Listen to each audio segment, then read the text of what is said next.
అందరికీ శుభోదయం.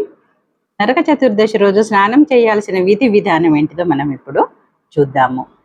నరక చతుర్దశి రోజు ప్రభాత సమయంలో ఉదయం 4 నుంచి 6 మధ్యలో నువ్వుల నూనెలో లక్ష్మీదేవి, నీళ్ళల్లో గంగాదేవి కొలువై ఉంటారట. ఇంటిలో ఉన్న పెద్దలు చిన్నవాళ్లకు ఈ నువ్వుల నూనెతో తలపై నువ్వుల నూనెను తలపై పెట్టాలి. పెడుతూ ఆశీర్వదించాలి.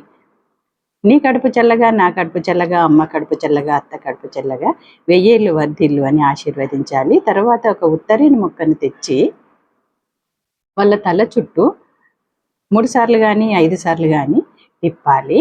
తిప్పుతూ ఒక శ్లోకాన్ని చెప్పాలి. శీతలోష్ట సమాయుక్త సకంఠక దళాన్విత హరపాపం అపమార్గ బ్రాహ్మ్యమాసం పునః పునః అని. ఈ శ్లోకం యొక్క అర్థం ఏంటిది అని అంటే, ఈ ఉత్తరేణి మొక్క నా పాపాలను పోగొడుతుందని ఈ మొక్కను నా తల చుట్టూ తిప్పుకుంటున్నాను, నా పాపాలను పోగొట్టు దేవుడా అని అర్థం.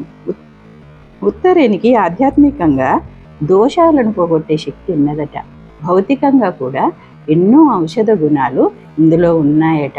దీని యొక్క ఆకులను పీరియడ్స్ టైంలో వచ్చే నొప్పికి అరటిపండు లోపల ఈ ఆకులను ఉంచి తిన్నట్టయితే ఆ నొప్పి రాకుండా పోతుందట.